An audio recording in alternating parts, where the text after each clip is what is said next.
Hi guys, welcome to Make 2 and a Sims Mobile update video. The Sims Mobile dropped its Winter Holidays update on Monday, November 26, 2018, and as a fun little gift to players, they've made a big change to the prices of furniture, decorations, clothing, hair, and other Create-a-Sim features. With this change, we no longer get a variety of colors included with each item for free.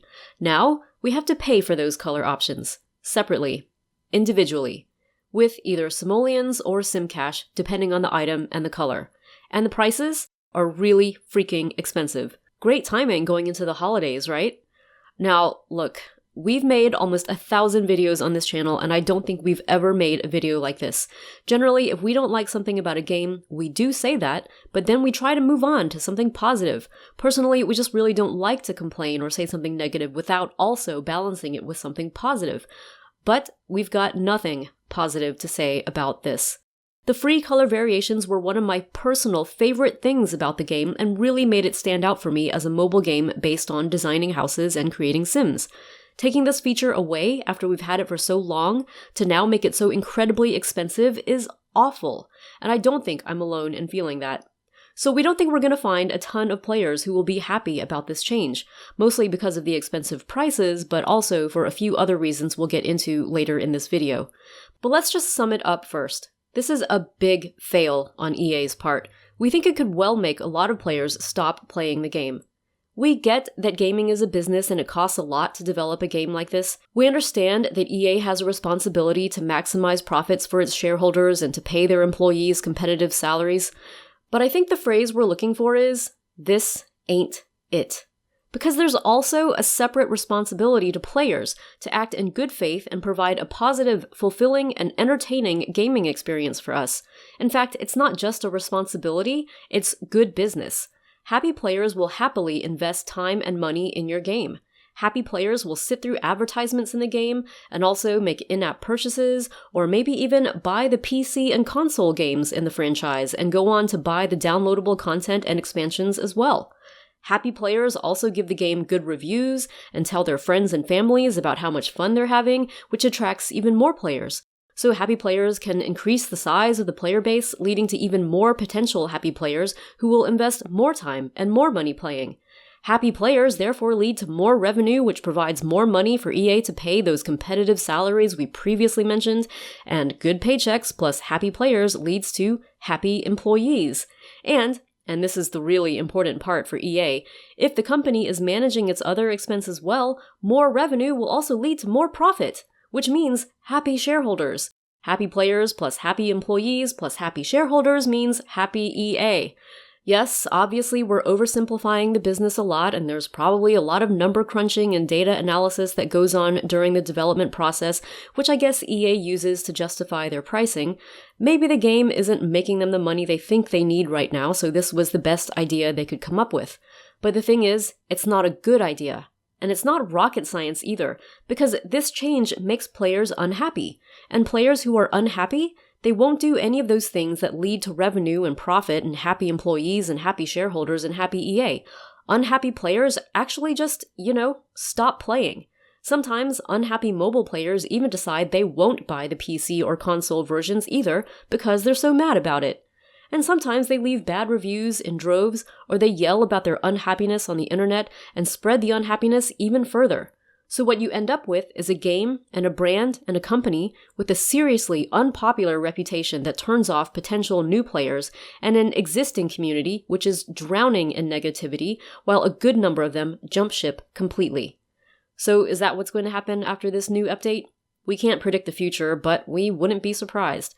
It's not just the fact that we now have to pay big money for color swatches when we never had to before, there's also the terrible way this was announced. Here are the official patch notes for the update. This huge change gets a single sentence and is actually phrased like an opportunity. We can buy individual colors, like it's a new ability we've unlocked. Comes across as pretty tone-deaf to me. I think maybe something more like, hey guys, we're sorry we have to do this, and we recognize this probably won't go over well, but we needed to think about ways to increase revenue, and here's what we came up with. But here's how you can get in touch with us and provide feedback, because we want you guys to like this game. We're listening. You know, something honest and straightforward that includes players and makes us feel empowered and invested in your product.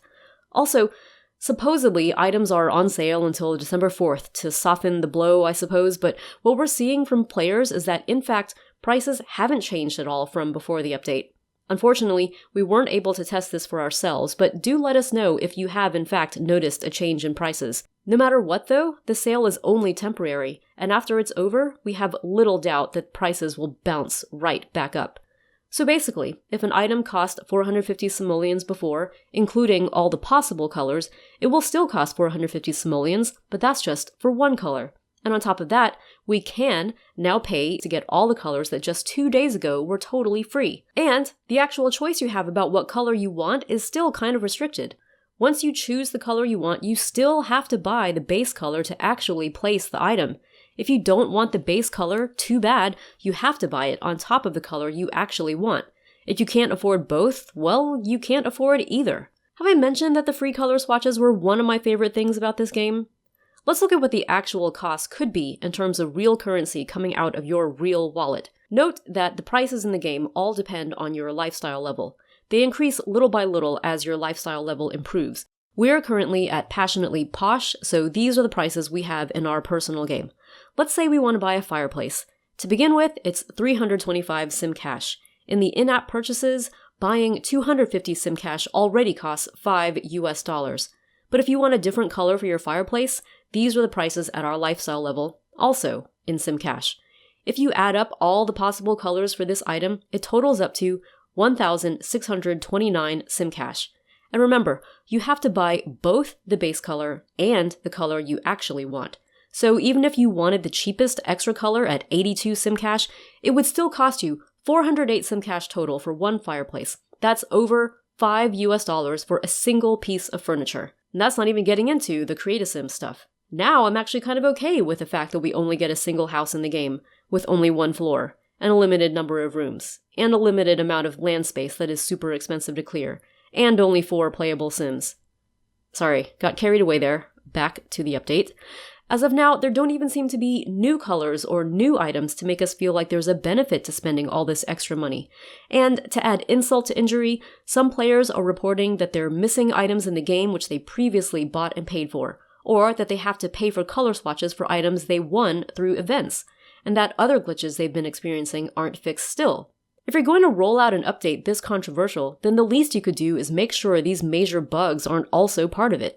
Anyway, you guys probably get the point. Maybe there are still players out there who'll be fine paying these prices and they'll keep playing and dropping hundreds of dollars just to redecorate a single house. Maybe those are the only players EA cares about. But we think normal players are left out in the cold.